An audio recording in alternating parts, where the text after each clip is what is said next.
Ya, terus channel YouTube-nya udah siap? Tak bantu. Ini tulisannya masih belum live. Datanya belum masuk. Oke, udah ya. Sip. Okay, everyone, please be ready. Stand by position. We will enter all of the participants. From now on, I will turn off my camera and my microphone. So if you want to contact me, then you can chat me privately. Okay? Do you have any question? No, ya. Okay, thank you. Okay, udah ya. Okay, everyone, please be ready. Stand by position. We will enter all of the participants. From now on, I will turn off my camera and my microphone. So if you want to contact me, then you can chat me privately. Okay? Do you have any questions?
Assalamualaikum warahmatullahi wabarakatuh.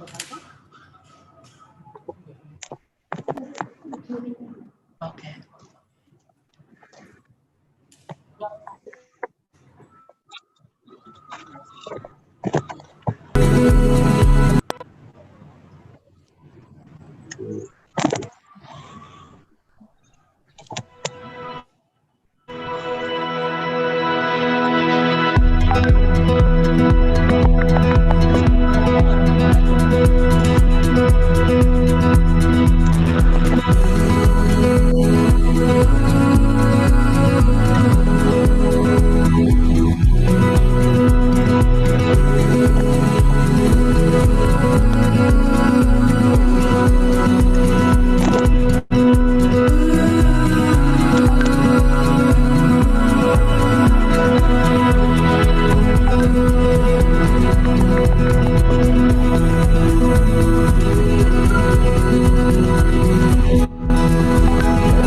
Assalamualaikum warahmatullahi wabarakatuh. Saya Slamet Supriyadi, Dekan Fakultas Teknik dan Informatika Universitas PGRI Semarang. Fakultas Teknik dan Informatika dibangun dengan visi menjadi fakultas yang unggul dan berjati diri. Dalam usianya yang masih relatif muda, Fakultas Teknik dan Informatika memiliki masa depan yang cerah karena didukung oleh sumber daya manusia yang berkualitas dengan kualifikasi bergelar master dan doktor lulusan luar negeri dan dalam negeri. Fakultas Teknik dan Informatika mempunyai 6 program studi: teknik sipil, teknik mesin, teknik elektro, informatika, arsitektur, dan teknologi pangan. Keunggulan yang dikembangkan di Fakultas Teknik dan Informatika sejalan dengan revolusi industri 4.0, yaitu pengembangan Internet of Things, robotik, 3D printer, dan bidang-bidang lain yang dibutuhkan di era milenial ini. Bergabunglah bersama Fakultas Teknik dan Informatika. Kami siap membina, membimbing, mengarahkan menuju masa depan yang cerah.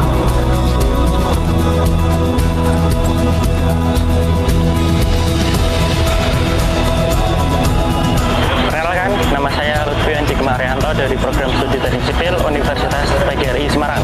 Memperkenalkan bahwa program studi teknik sipil memiliki dosen yang berkompeten di bidangnya. Selain itu juga di teknik sipil memiliki alat-alat di laboratorium yang sangat lengkap.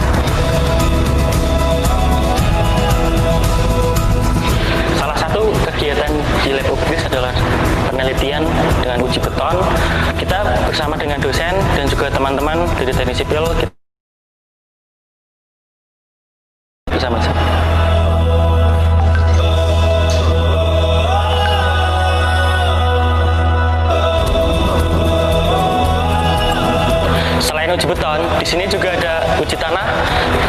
Mahasiswa bersama dosen sering melakukan pengujian tanah dengan sampel yang tersedia di sini, lalu kita uji menggunakan alat seperti di belakang kita seperti ini.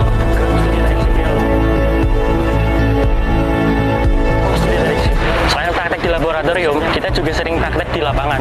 Salah satunya adalah praktek teodolit.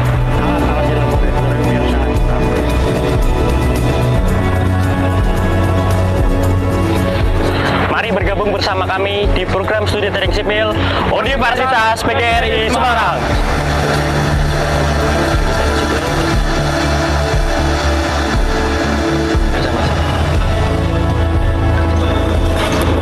Ternyata saya tidak salah pilih masuk ke program studi teknik mesin Universitas PGRI Semarang. Karena di sini alat-alat laboratorium sangat lengkap dan juga didukung dengan dosen-dosen yang sangat berkompeten. Di laboratorium teknik mesin Universitas PGRI Semarang memiliki alat-alat seperti milling, CNC, Laboratorium kita juga sering praktek di lapangan. Salah satunya adalah bubut, uji tarik, uji kekerasan, mari bergabung bersama kami serta dilengkapi dengan peralatan-peralatan lainnya. Kami juga diberikan kebebasan dalam berkreasi dan berinovasi. Dengan banyaknya kegiatan mahasiswa, diantaranya ada klub robotika, klub UAV quadcopter, dan lain sebagainya. Kuliah di Teknik Mesin Universitas PGRI Semarang memang menyenangkan. Teknik Mesin Universitas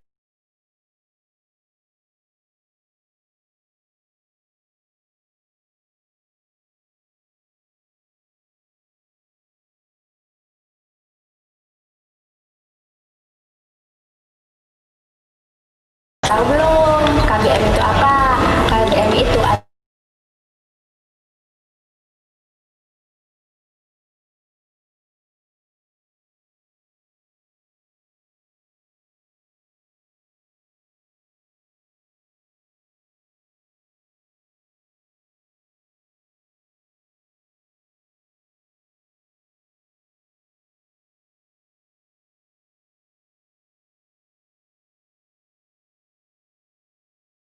dan juga desain grafis.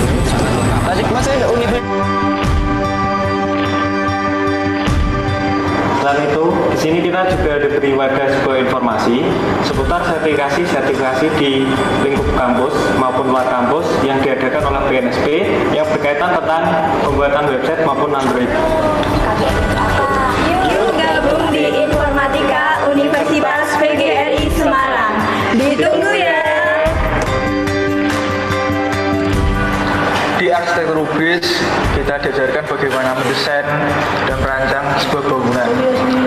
Seperti halnya bangunan sederhana untuk rumah tinggal, bangunan pabrik, bangunan multimasa, grace building, dan yang terakhir bangunan mixed use.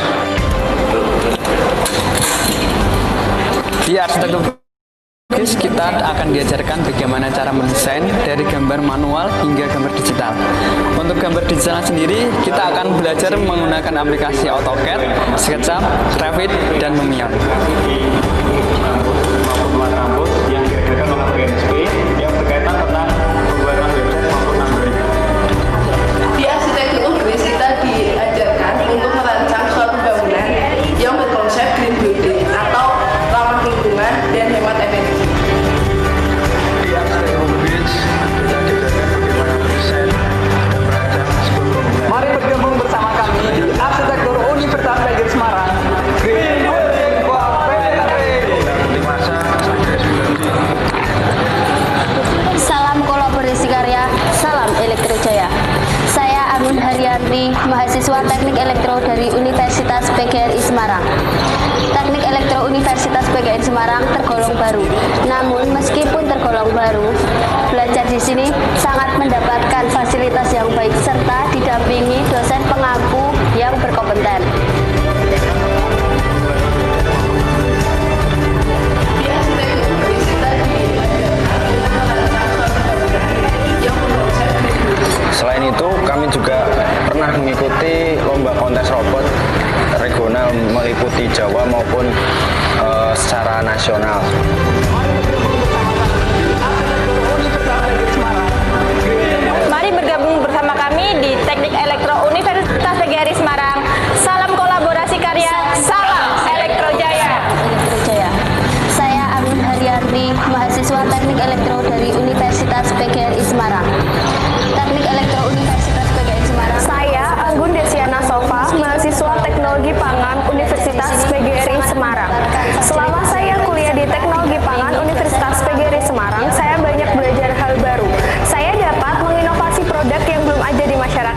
seperti ada kopi kulit pisang kepok, ada kopi beras analog, dan tepung gemili. Selain itu, kami juga pernah mengikuti lomba-lomba regional di Jawa maupun Ayo teman-teman bergabung dengan kami di Teknologi Pangan Universitas PGRI Semarang. Kami di Teknik Elektro Universitas PGRI Semarang. Salam kolaborasi karya, salam Elektrojaya. Saya Amin Haryanti, mahasiswa Teknik Elektro dari Universitas PGRI Semarang. Teknik Elektro Universitas PGRI Semarang. Saya Anggun. Fakultas Teknik dan Informatika unggul dan berjati diri. PGRI Semarang. Selama saya kuliah di Teknologi Pangan Universitas PGRI Semarang, saya banyak belajar hal baru. Saya dapat menginovasi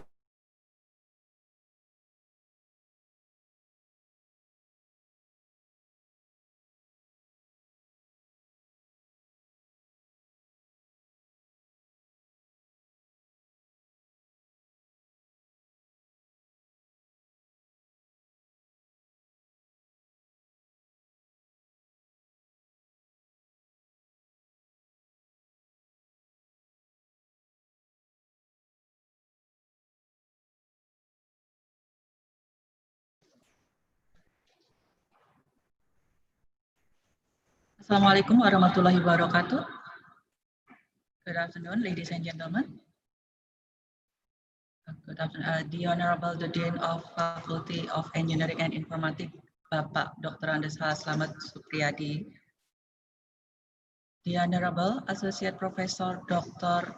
C. Masnah Mat Isa from the Faculty of Civil Engineering, University Teknologi Mara, Syah Alam, Selangor. The Honorable Dr. Putri Anggi Permata Suwandi from Department of Civil Engineering, Faculty of Engineering and Informatics, Universitas PGRI Semarang. The Honorable Irna Farikah, PhD, as the chair of the webinar. All the speaker and dear participants. First of all, it is a privilege for us to host this international webinar discussing accreditation for technologists and engineers in the new normal era that is held today, 25 of August 2020. Before we begin, let me read the rule. The Zoom application opened 10 minutes before the event start. Number 2, all participants must have entered the Zoom application after 5 minutes of opening. 3, all participants must turn on the camera and turn off the microphone. 4, certificates will be shared in the middle of the event via the link. 5, the question session is divided into 2 sessions. Each session contains 3 questions. 6, asking questions through the comment column and include the name, and there will be several questions that will be given the opportunity to ask directly. Okay. This webinar will comprise as follows. The first is presentation by Associate Professor Dr. C. Masnah Mat Isa from the Faculty of Civil Engineering, University Teknologi Mara. The second will be the presentation by Dr. Putri Anggi Permata Suwandi from Universitas PGRI Semarang. The third will be the question and answer session, and the fourth is closing. Acting as the moderator today, let me introduce myself, Agustina Wardani from Department of Civil Engineering, Universitas PGRI Semarang. Ladies and gentlemen, without further ado, let us start with the next agenda presentation by first speaker, Associate Professor Dr. C. Masnah Mat Isa. We kindly invite Mrs. Associate Professor C. Masnah Mat Isa. Okay, thank you very much, Ibu Agustina. Okay, I would like to share my presentation now. Okay. Okay, can you see the full screen of my presentation?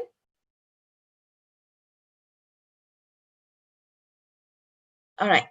Okay, Bismillahirrahmanirrahim. Okay, Rabbi shrah li sadri wa yassir li amri wahlul 'uqdatam min lisani yafqahu qawli. Okay, thank you very much, everyone. So how's everyone doing this afternoon? I hope that everyone is looking forward, to have maybe some discussion afterward related to accreditation. Okay, so my name is Cik Mazna Isa. Okay, I'm one of the senior lecturers at the Faculty of Civil Engineering, University Technology Mara, Shah Alam, Selangor, Malaysia. And also currently I'm the Associate Director under Civil, Engineering Accreditation Council, Board of Engineers Malaysia. Firstly, I would like to thank the organizer for inviting me, okay, to give some in terms of sharing practices in accreditation, all right, in Malaysia, especially during this new normal, right? Okay, so my title of presentation is Best Practices in Accreditation of Engineering, okay, Technology and Technician Programs in Malaysia, okay, during the new normal. Okay. Right, so this is the outline of my presentation. Okay, so first I will we'll go through the learning outcome. Okay, what the participant should be able to attain at the end of this presentation. Okay, I will just introduce maybe for what is actually International Engineering Alliances, okay, or IEA. Okay, and then what is actually engineering team. Okay, and then what are the knowledge profile required by the IEA Accords. Okay, so we have 3 Accords. I will explain that later.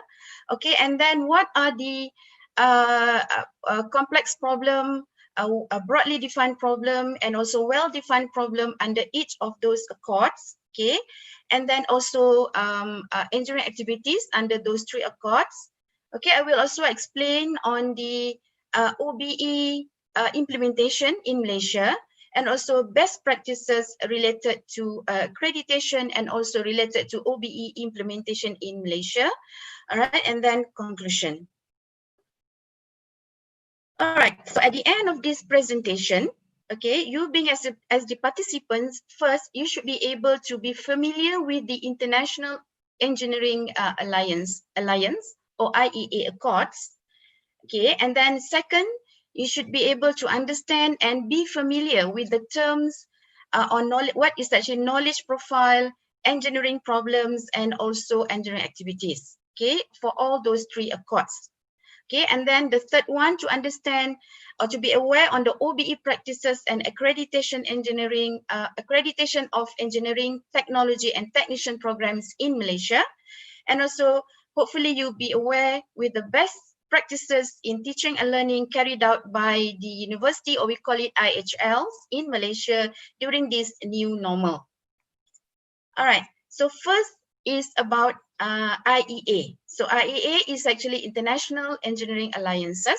So in these alliances, there are agreements that govern the recognition of the engineering educational qualifications and professional competence. Okay, in this case, we establish an international benchmark standards.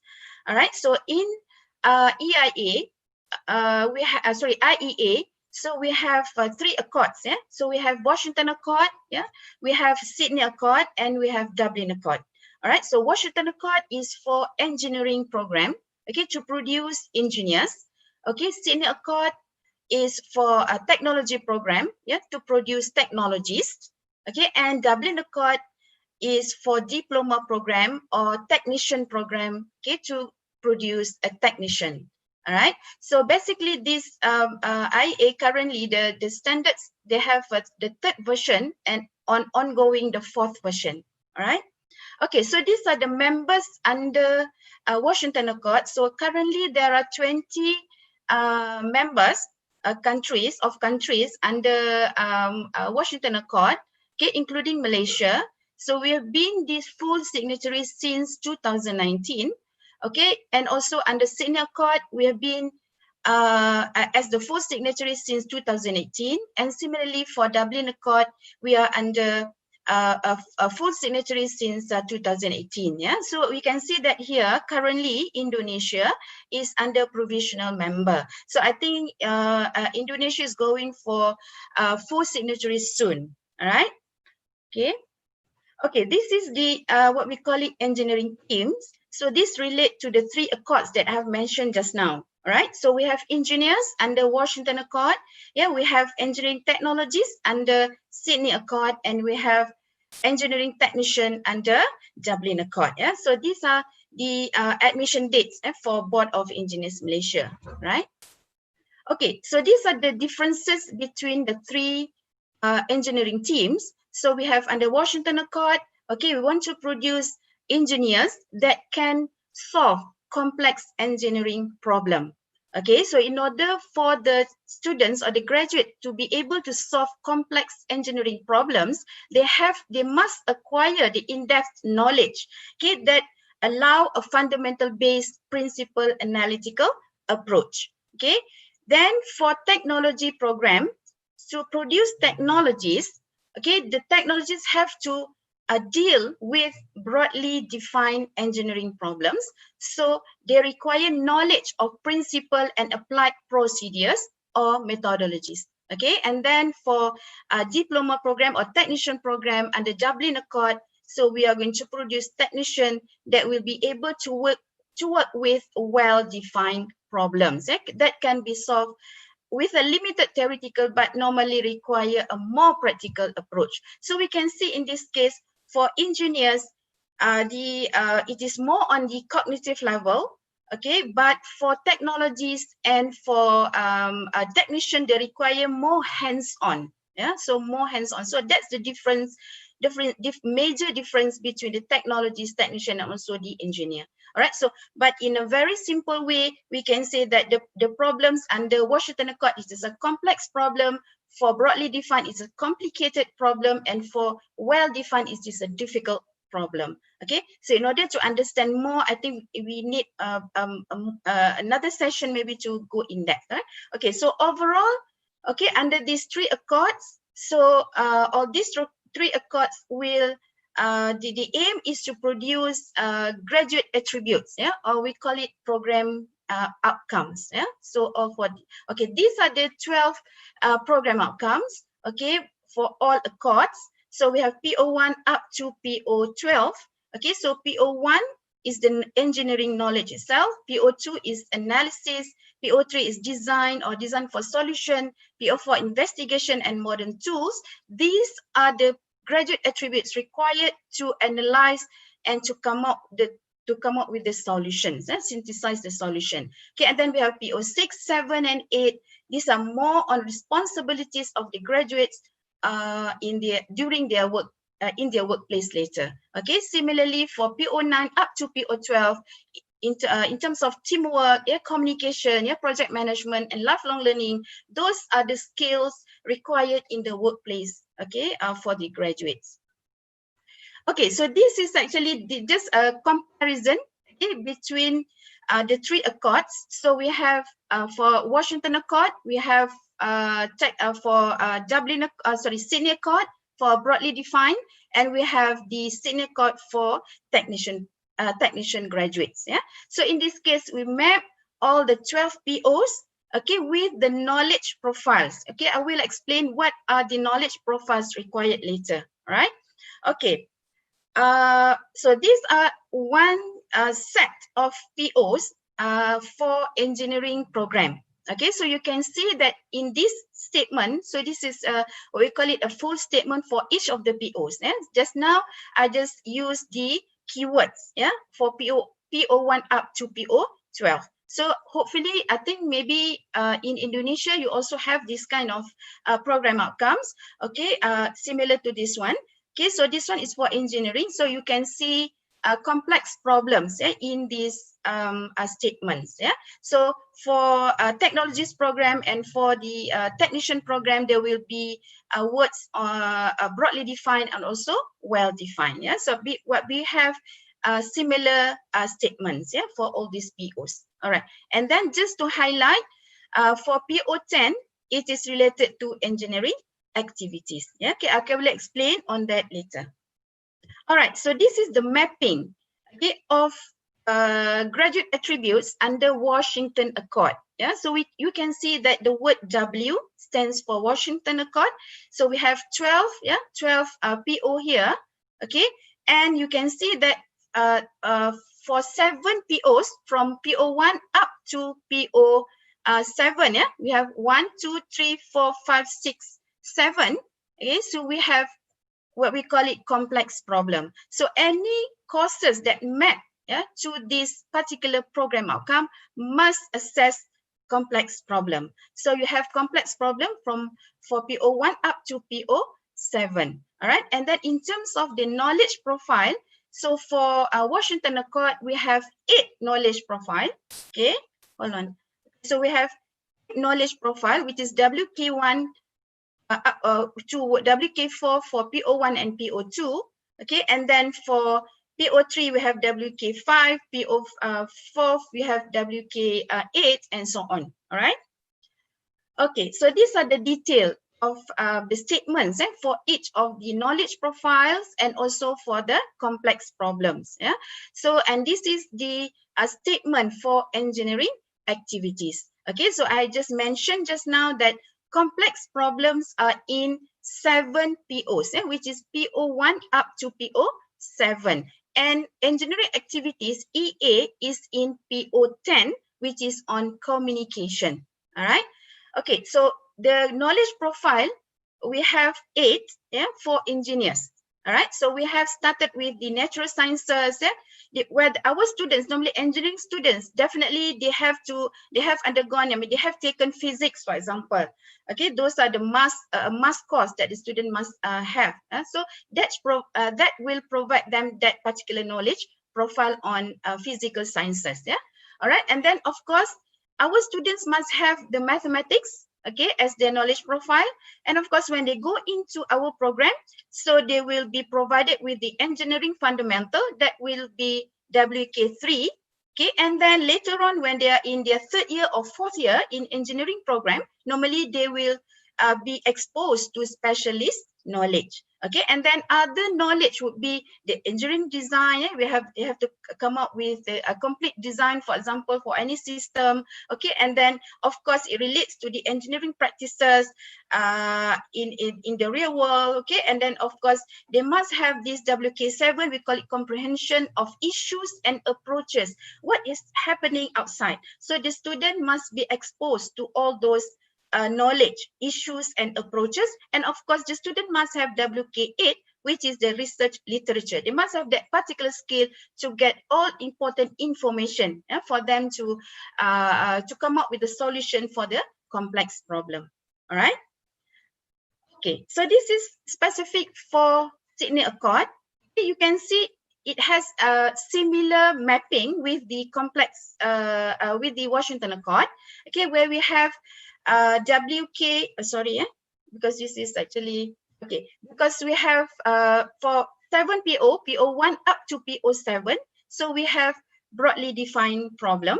Okay, and then for PO10, which is communication, so we have engineering activities. Okay, so similarly we have the knowledge profile for these POs. Okay, all right, so this is the specific statements for Sydney Accord, which is for technology program. So you can make comparison. Okay, I've given the access to this PowerPoint. I think later you can make comparison between the Washington Accord and Sydney Accord, so you can see the difference between the 3.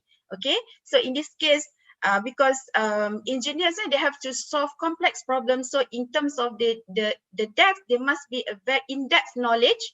Okay, and then they must be able to analyze and then evaluate the problems and then come up with the solutions. Okay, but for the Sydney Accord and for the technician or for the Dublin Accords, so it is more on hands-on. All right, so basically it will be similar between the technologist and technician, but the difference is in terms of the time, because for technology program normally it requires 4 years, for technician it requires 3 years. Okay, so this is for Dublin Accord. Okay, you can see a similar mapping, okay, where we have well, we call it well-defined problems. So well-defined problem, it relates to the difficulty level. All right, so it does not involve complex problem. Okay, so everything will be well defined for the students.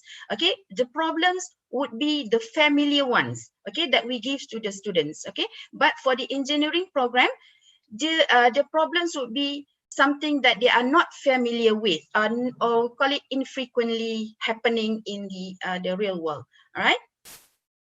Okay, so this is the detail of the statement for technician program, or we call it Dublin, yeah, Dublin, under Dublin Accord. So you can see the difference. Okay, for if you recall just now, for engineers, okay, in terms of in terms of complex problem for number 4, okay, the problem should be the ones which are infrequently encountered. Okay, but for technician program, the problem should be something that are frequently encountered and familiar to most of the practitioners. So you can actually compare each of these, we call it characteristics. Okay.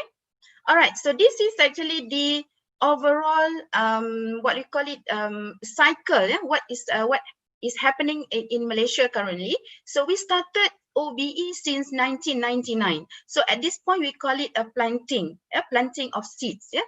So in this case, we are just aware. We are at that point. I think everyone was quite caught by surprise. What is this OBE is all about? All right. So and then we learn. Yeah. We have our continual quality improvement. Okay. And then in 2006 up to 2015, we call it a feeding implementation, where in this case we will actually help, okay, the university, okay, in terms of the assessment and so on. Yeah. All right. So in this, and then we go to watering cycle, where at this point we want it to be outcome evident. All right. So in this point, most of the universities already implement OBE, but now we need to see the outcome. Yeah, because OBE is about outcome-based education, right? But still, in this case, we have a direct monitoring of the outcomes based on the cohorts and also based on individual. All right. And then in 2018, this is what we call it harvesting, where at this point, it is most of the university have already able to actually show the outcome of their graduates, okay, in terms of all those 12 POs that we talked about just now, okay. And now currently we are in a culturation cycle. All right. So in this case, it is expected when we do this accreditation exercise, it is expected that most of the university, regardless whether they're public or private university, they have already have this OBE as a culture, and also they have actually implemented everything, you know. And then most of the staff will be able to explain what is all OBE is all about, right? Okay, so these are the standards that we use. Okay, so you can see similar to the OBE cycle just now. So we started in 1999 with the manual. Okay, up to now we have we call it we have 3 standards now. So we have one ETAC standard for technology program. We have ETAC standard for technician program, and we have EAC standard 2020 for engineering program. Yeah. Okay, so these are the standards that we use during accreditation. Okay, so overall, based on the latest statistics in April this year, okay, in Malaysia, the accredited program is about 348. Okay, but there are phased out programs, meaning that maybe they are no longer relevant to the industry and so on. So it is phased out. So left with 270, and 5 has been declined. Normally the declined ones would be the new programs, a new program from the new university or the new private university. Okay, and then we have a total university under accreditation is about 56. Out of those 56, 17 are the public universities and 39 are the private universities. So that's actually the amount of work that our department or board of engineers have to go through. All right. So I will give you some example. Okay, what we go through during accreditation. Okay, so we have these 7 criteria that we have to look at. So at the same time, the university, they have to prepare all this, yeah, to make it evident. All right. So we have criteria 1, where each program must have what we call it program education objectives, PEO, and then they must have program outcomes, all those 12 POs. They may have more than 12 actually, okay, or they may have less, but most importantly, they have to fulfill all the 12 POs, okay, given by the standards. Okay, and then of course, each program must have the academic curriculum, okay, and then they have to they must have students. Okay, the students are our products. Okay, and then of course they must have academic and support staff. Yeah, the labs, the technician for the lab and so on, the administration and so on.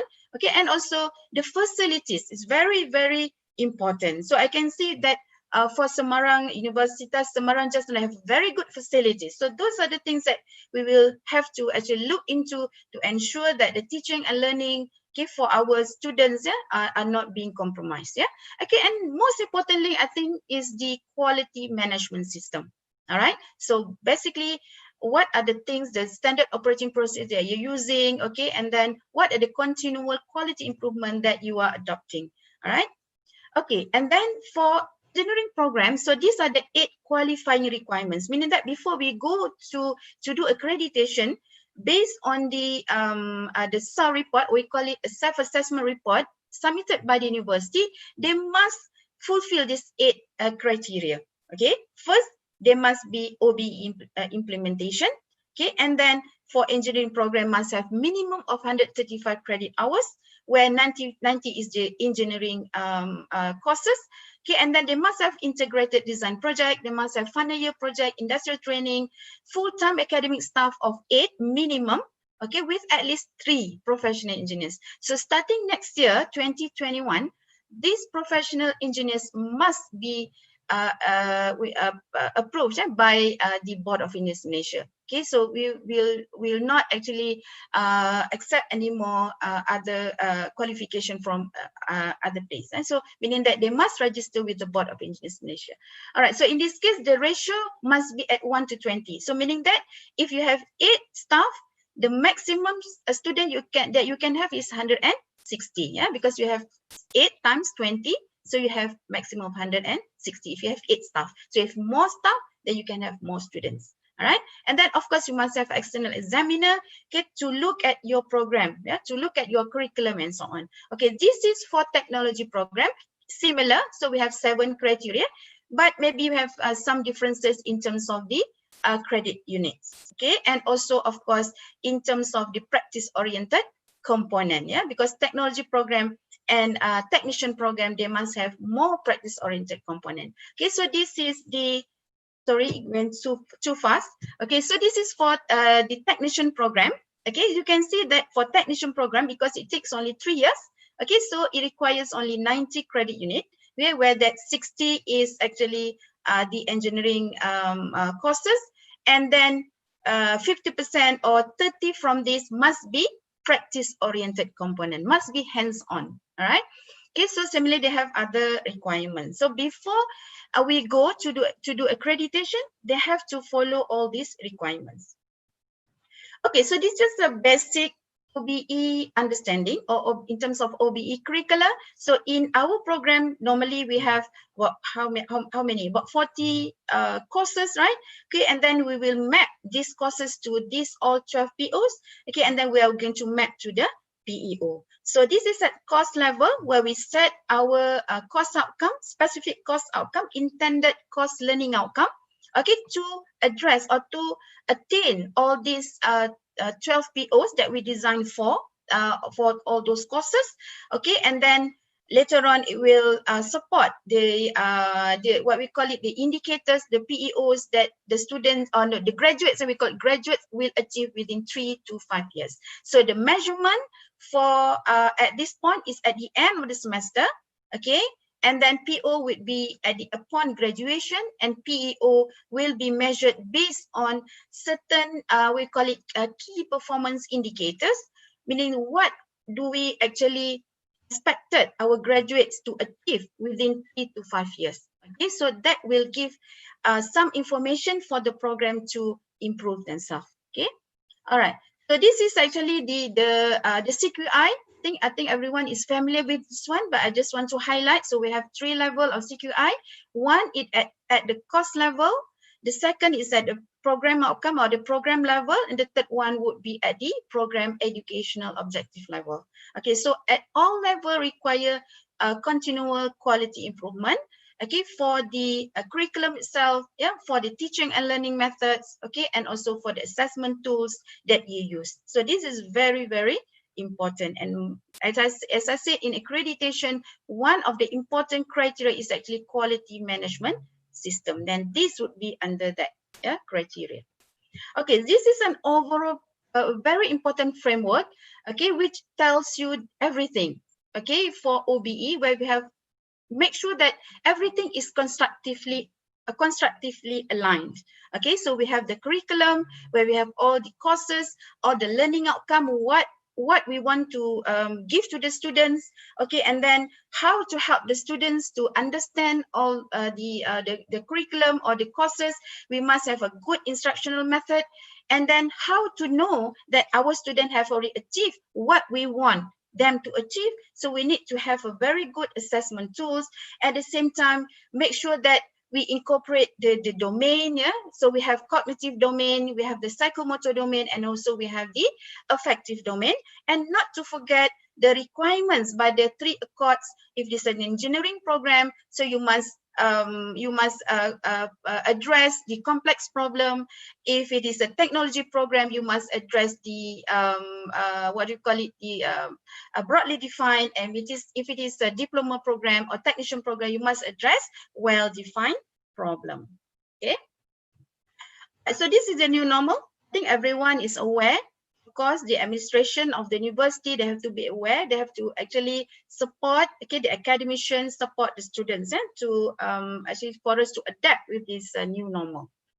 All right, so in this case, MQA, or Malaysian Qualification Agency in Malaysia, so they produce, they publish what we call the guidelines for all universities in Malaysia on how to handle teaching and learning. All right, and also in terms of the accreditation exercise. Yeah, so in Malaysia, actually during this year, the accreditation has been actually postponed, except that for the continuing or an interim. Okay, so but basically the full cycle has been actually being shift to next year. So next year will be very, very busy, okay, because everything has been shifted to for face-to-face. So currently, in fact, for interim and continuing, they are doing it virtually using desktop. Yeah.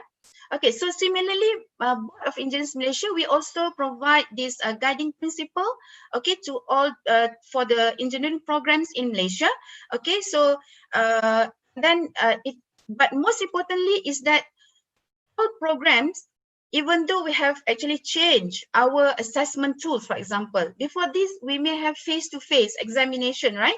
Then due to this new normal, we might want to have a virtual, or want to have an online exam, or you want to have a take-home exam, for example, or you may change your assessment. But most importantly is that you must ensure that the attainment of all these 12 program outcomes are not compromised. Okay, so this is very, very important that I would tell all the university to ensure that they document whatever changes that they have done during this new normal. Okay, and then just make sure that they try their best to make sure that the student attain. Yeah, but even though it is very difficult, we cannot deny that there are some quality will drop, for example, right? Because in this case, how are you going to assess psychomotor, right, in the labs, okay, if you cannot meet the student face to face, right? So the student cannot go to the university. All right, so in this case, the board gives the university it is up to the university to creatively actually design their own assessment. Okay, but importantly, they must make sure that the attainment of the course outcome, the learning outcome, the program outcome that have been set, okay, should be followed, right? Okay, so if they want to offer final examination online, for example, they must make sure that they take precautionary measures in handling integrity and so on. So this is where quality management system comes in. Yeah, all right. Okay, so this is one of the example, as I said just now, in Malaysia, normally from face-to-face of assessment, we change to alternative assessment. Maybe we take a take-home exam, or for psychomotor, for example, we ask the student to do simulation, right? Okay, and then project-based and so on. All right, so this is an example of alternative assessment as I just now. Okay, this is example. So the evidence base that you can actually show. All right, same thing for this one for computer simulation. All right, for the especially for the psychomotor skills assessment. Yeah. All right, so this is an example from my own course. Yeah, this is to address engineers in society, which is PO6. Okay, so in this case, we have previously we have examination, but now we change the examination to project based. So this project will take about 60%, while the other 40% will be online tests. Okay, this is due to the new normal.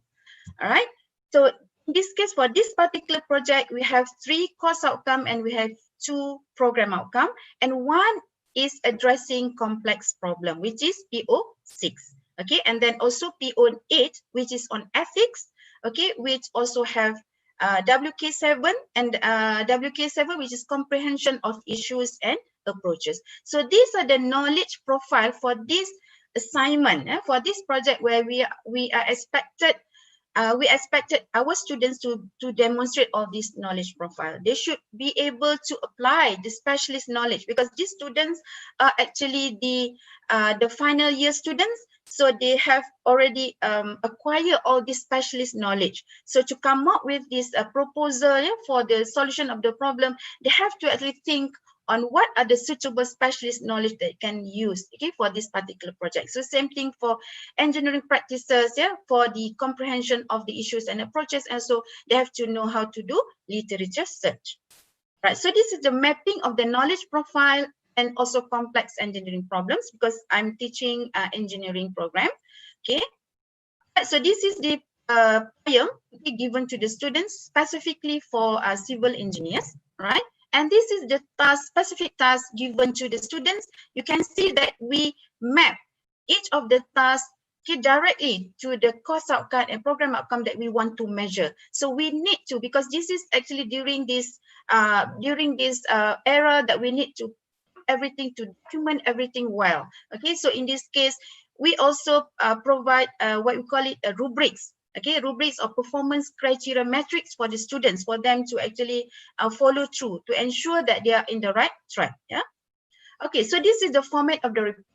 Okay, so it is easy because in this case I have 400 students. So 400 students divided by 5 for each group. So I will have around 80 to 90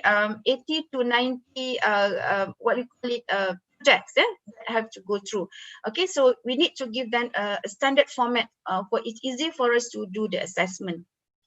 So this is how we create the performance criteria matrix based on the complex problem. Yeah. Similarly, if you want to create a performance criteria matrix for the broadly defined problem, for the technician program, it will be the same thing. Okay. So this is the example of the rubrics design specifically for this course. Okay, for the students, and they are made available to the students. Yeah. Okay. So this is up to task 7. All right. So this is just go through this is the final slides. Yeah. Okay, so this is about quality management system, how we want to ensure that we measure the course outcome, the program outcome that are intended for this particular course. All right, so we have a moderation process where the problem must go through the complex engineering committee, okay, and then must be approved by head of center of studies and so on. And then we have a form that the lecturer has to fill in to describe the problems that they give to the students, okay. And then in this case, as I mentioned just now, I have 400 students, and then we have 3 lecturers. So how do we ensure that there is consistency in terms of assessment and so on? So we do syndicated marking. All right, so we do it in Google Classroom online. Okay, the students have to submit through online.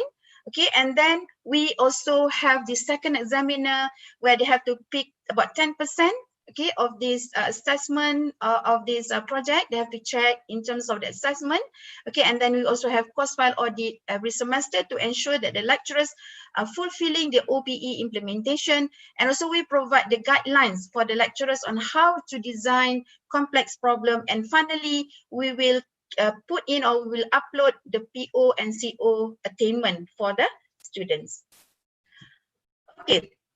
So this is the example of the solutions of the problems that given to the students that I showed just now. Okay.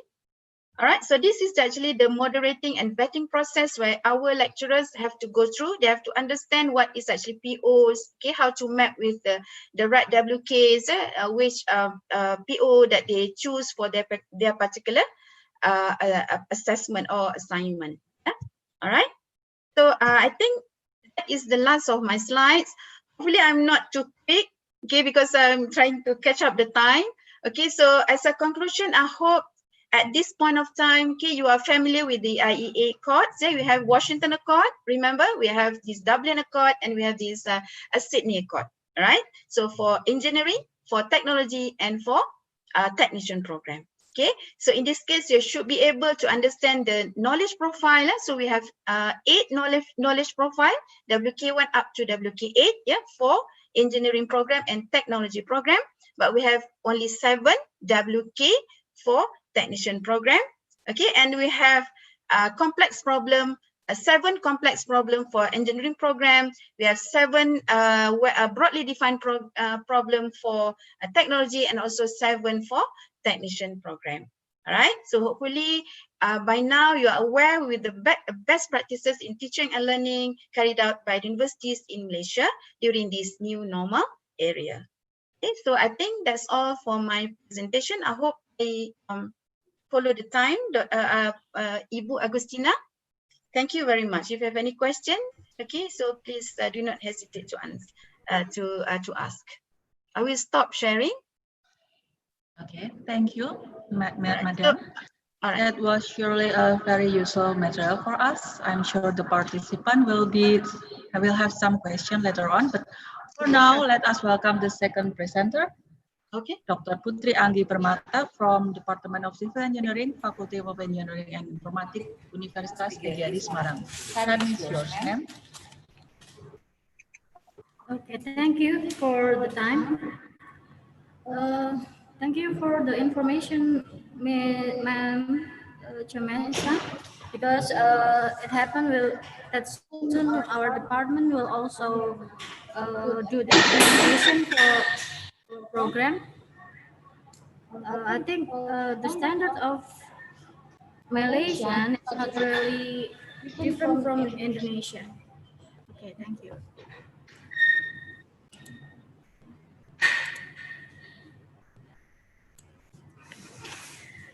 Okay, this is how my expertise. Okay.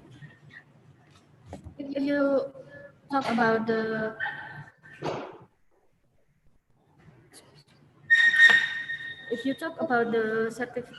accreditation for the program, I will talk about the certification for the construction expert and skilled worker in Indonesia. Okay.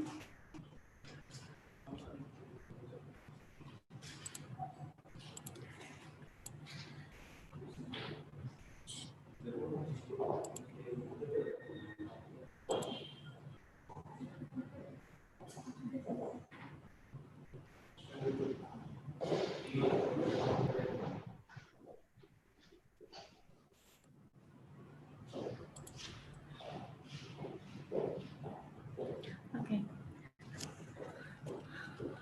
Here we can see that the Indonesian Competitiveness Index in 2018 and 2019 dropped to 45, left from Singapore, Thailand, and Malaysia.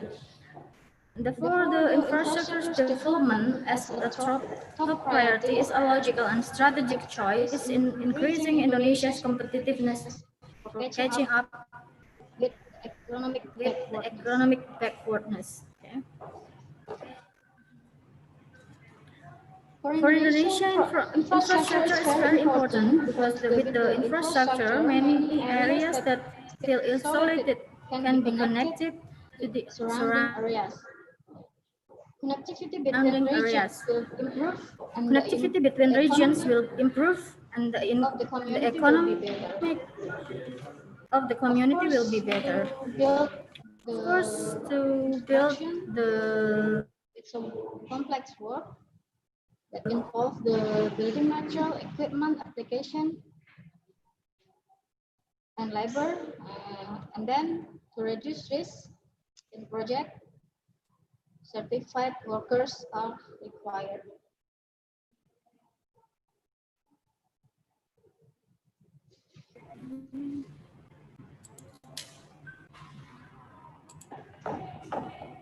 So what is the significance of certificate of expertise and skill certificate?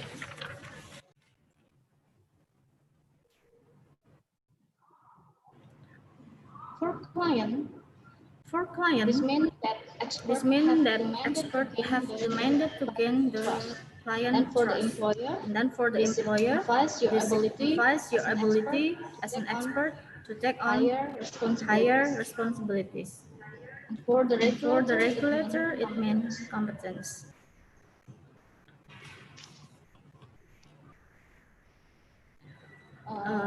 For us, the professional engineer and skilled worker certificate is a symbol of personal pride, integrity, and responsible.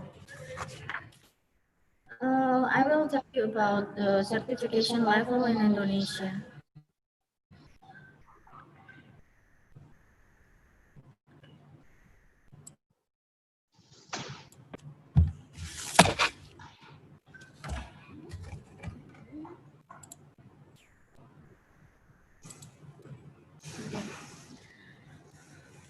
In Indonesia, there are 3 levels for certification of expert and skilled workers. We call this expert is tenaga ahli, and then the skilled worker we call this tenaga kerja. For the first level, we have ahli muda. In the second level, we have ahli madya, and the third level, we have ahli utama. Of course, for the skilled worker, we have also 3 levels of certificate. We call this SKT level 1, and then SKT level 2, and SKT level 3. And you can see what is the requirement for getting the certificate. For the ahli muda, for example, minimum education is a diploma in architectural, civil, mechanical, electrical, and environmental engineering. And then the minimum work experience, 3 working in the construction project diploma, and 1 year for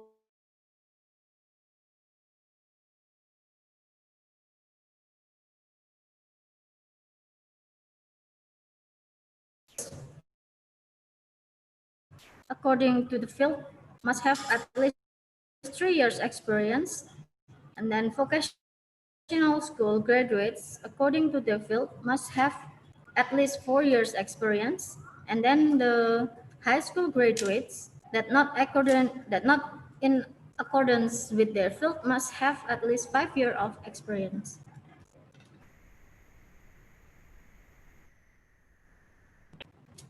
This is the certified construction expert profile of Indonesia.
can ask anything and you can chat in the column. Okay, Bu Anggi.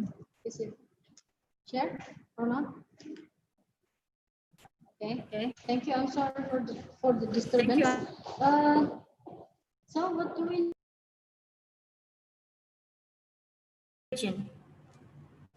Okay.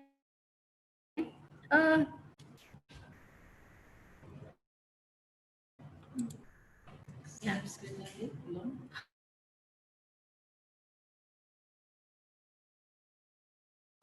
Oh my god. Still screen sharing loh.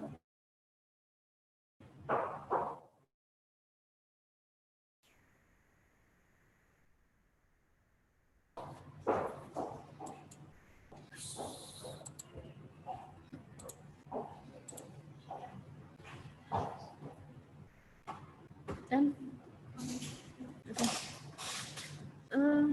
okay, I will continue. What should we have to work in Asian region? So, excuse me.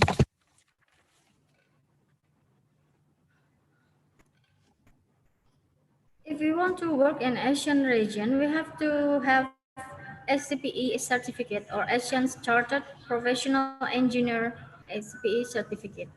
So why do we need SCPE? Uh, a registered foreign professional engineer shall not be eligible to work in independent practice in the host country unless specifically is permitted by professional regulatory authority of host participating Asian country. What is the requirement to have the SCPE certificate? First, we have to complete an accredited or recognized engineering program, and then been assessed as eligible for independent practice. And then the third, possess a minimum of 7 years practical experience since graduation. And the last is the has spent at least 2 years in responsible charge of significant engineering work. For further information, you can see in the website of acpecc.net.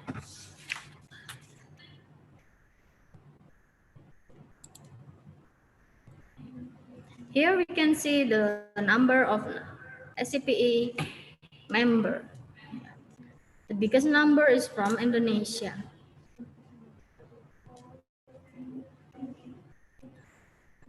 Now, okay, then we can talk about how we do the certification process in Indonesia. As we know, coronavirus changed everything. It changed the way we live. Most of our activities should have been done by online, and so the certification process in Indonesia.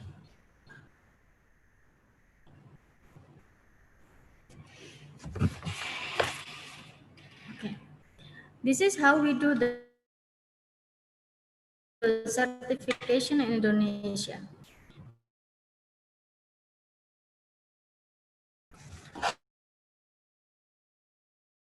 First, using Sibima PU. .go.id. Sibima is a site managed by Ministry of Public Works to provide construction development services. We also did the online assessment for the expert using portfolio, written tests, oral tests, and observation. But for the skilled worker, we did it offline because we really need to observe how do they do their work. For example, for the stonemason, we need to observe how do they do bricklayer inside, how capable are they. For another example is for the drafter. We need to observe how do they draw using AutoCAD and SketchUp. Are they capable enough to create image and 3D within the specified time before the site is closed, the system closed. But for now, we should do everything online, include the assessment for the skilled worker. But of course, this only can be done for some certain sub-classification of skilled workers.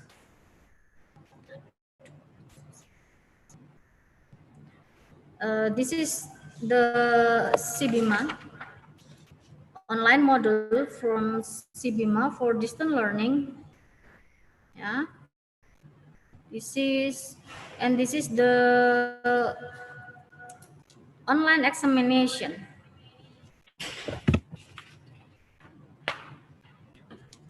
And the number of examination is in accordance with the material provided during the training. And this is the certificate from CBIMA. You can have this after complete the exam, and you will get the online certificate.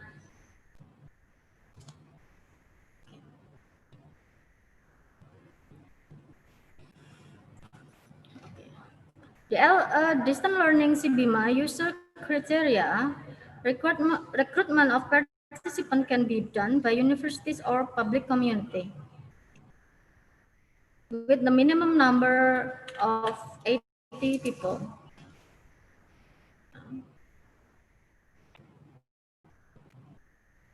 This is the beneficiaries of the LCBIMA. For the SKA holders or expert certificate is used for CPD, continuing professional development, and for the fresh graduate can be used to take the ahli muda or young expert competency test without having 1 year internship. And then the third, the LCBIMA certificate for fresh graduate can be used as SKPI or Diploma Companion Certificate. And then the fourth, construction services community,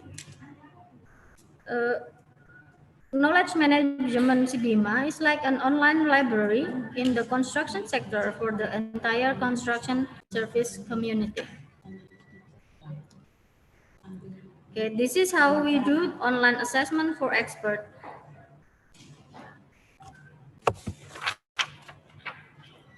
Okay, this is my, what is it? Yeah, because I'm also the practitioner of the assessment, so I will tell you how we do the assessment here. Then first we open the assessment site using the assessor account and then click the name of the personnel to be assessed. After we open the names of this personnel, we can see the biodata, course, educational data, project experience, classification and qualification possessed by the personnel.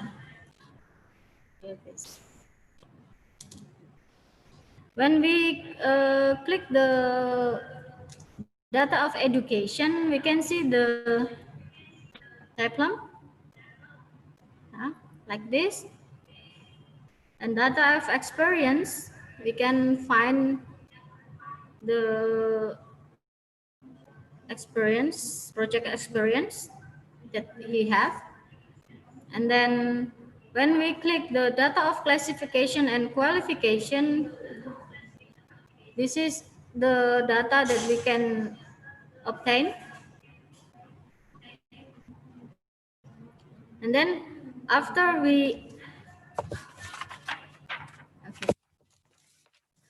examining the attached data, the assessor will conduct the portfolio assessment and interview to determine whether the personnel are competent or not. Can download this in.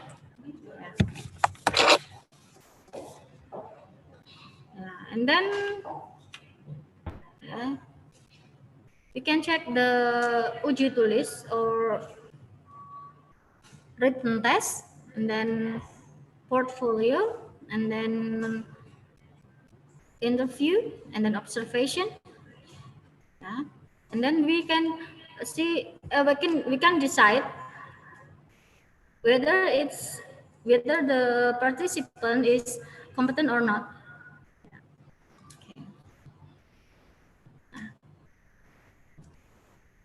This is how we do online assessment for skilled workers in Indonesia.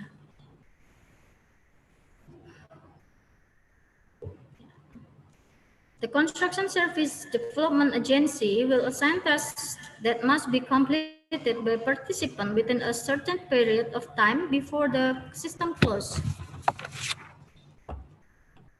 Then after that, the assessor will open the assessment site and see the list of participants.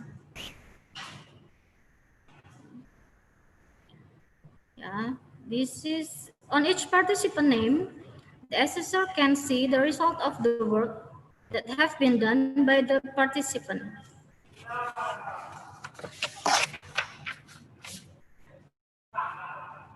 And then we do the interview with the participant using blue jeans. Yeah. And to just to make sure how capable she is or he is doing his or her work. Okay.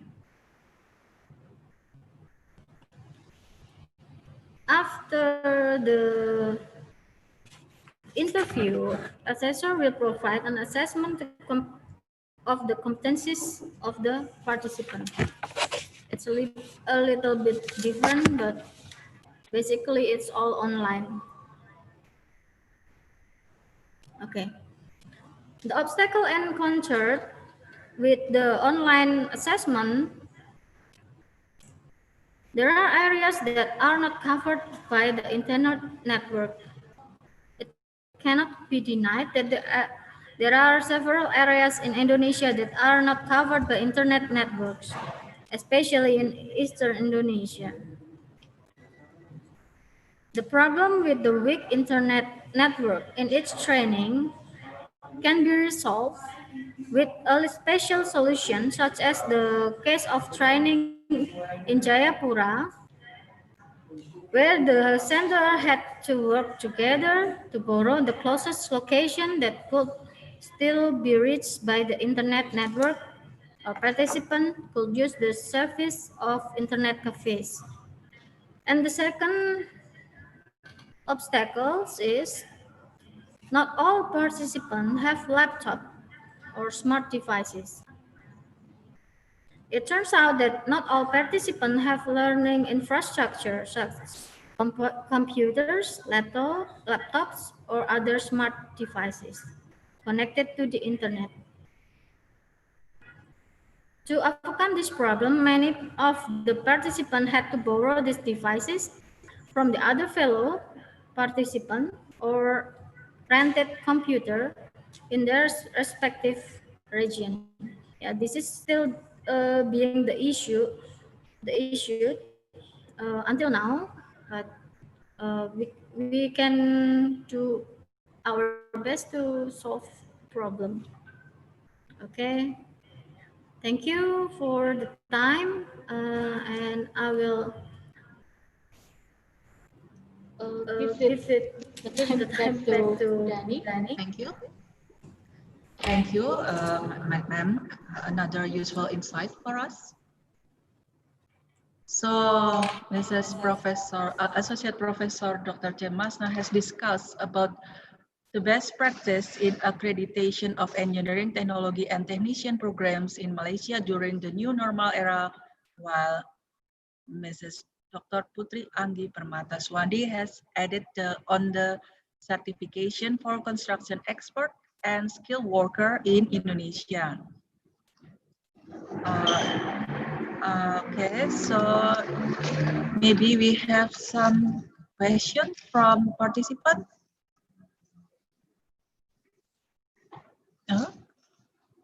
Or maybe I can ask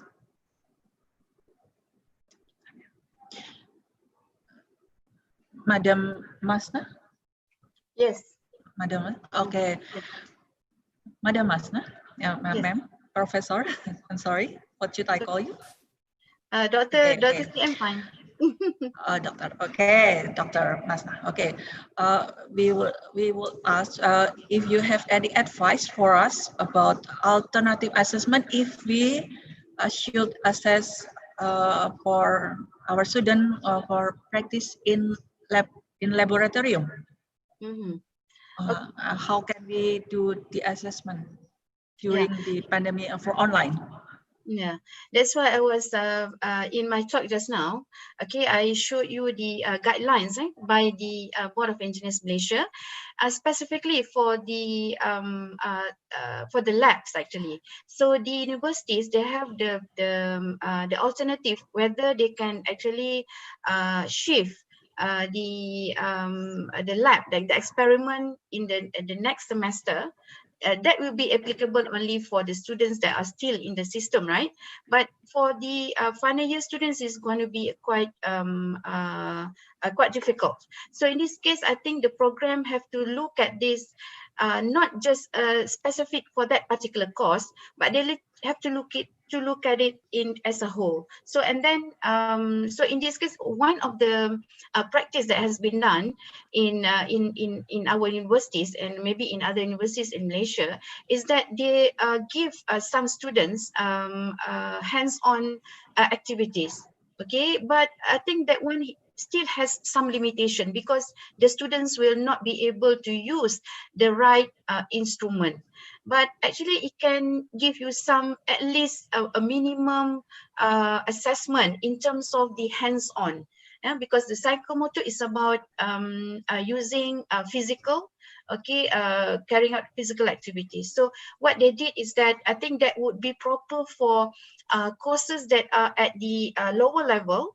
Okay, maybe they want to assess the principle. Okay, the principle of, for example, buoyancy, for example, or a certain principle which actually can be demonstrated by the students within their home, for example. But as I said, that would still have some limitations. So in Malaysia, we advise the universities to actually highlight, okay, which part of the assessment that they have to sometimes, as I said, to sacrifice certain elements in this case.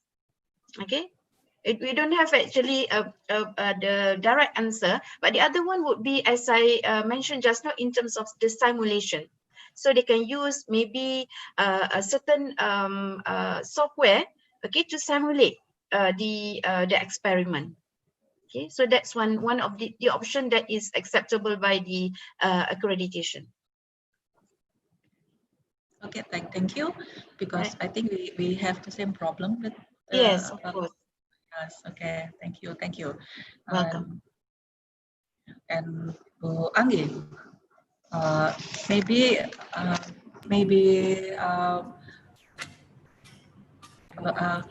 about CBIMA.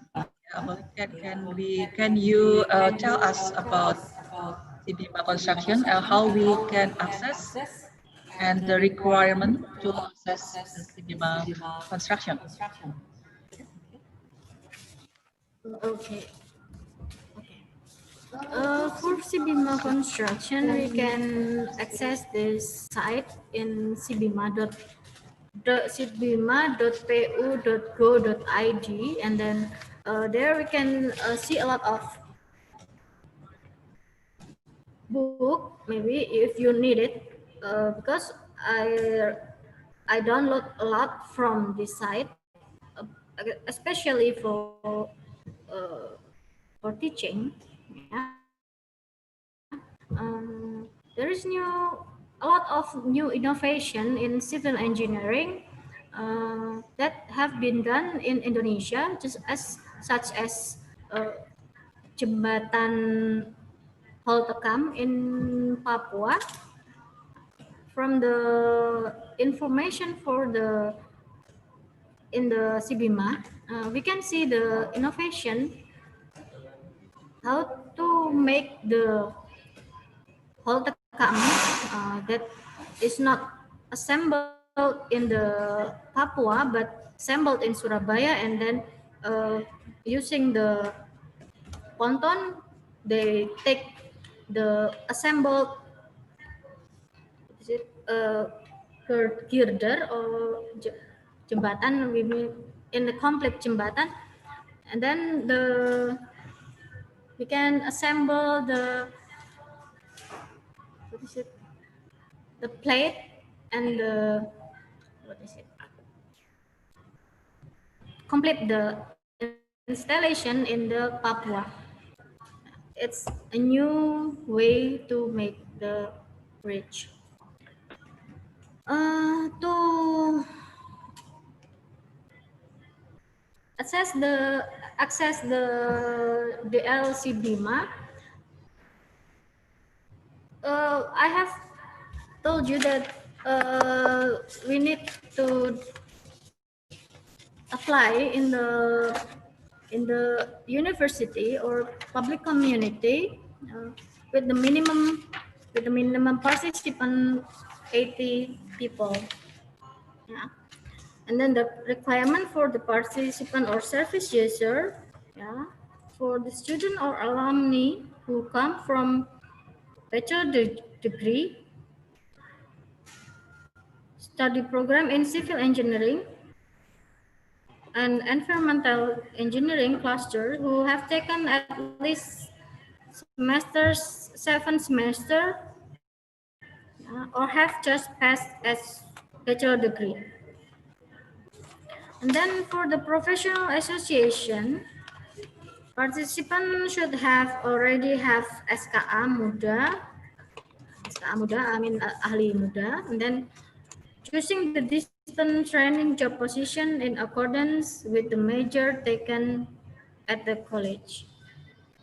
This is the requirement to take the LC Bima. Okay. Okay, Budani, thank you for the time. Okay, thank you. At last. Okay, is this certification? Okay, Dani Aman is asking, a certification different from program profesi? For For now,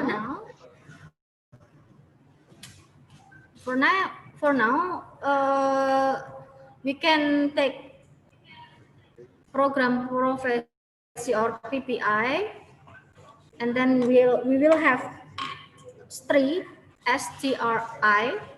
and if we use the LPJK, we can have the SKA.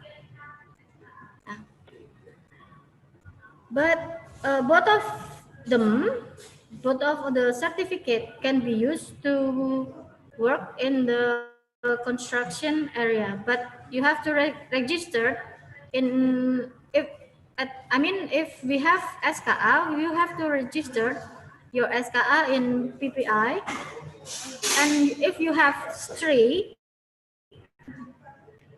you have to register the STRI to LPJK. So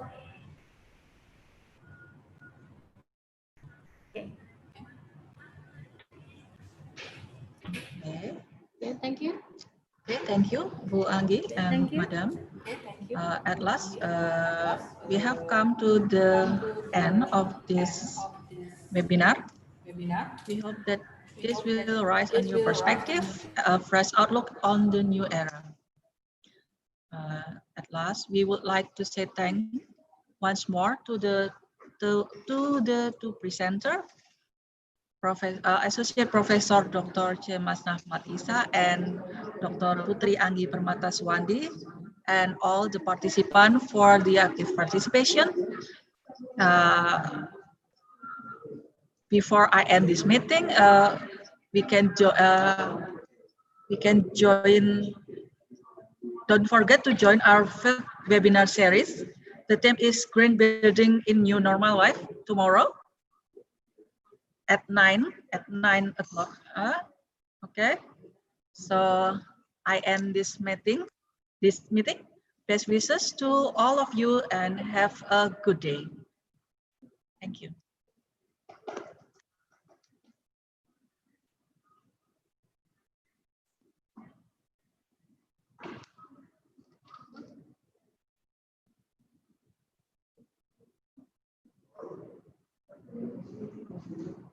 Wah.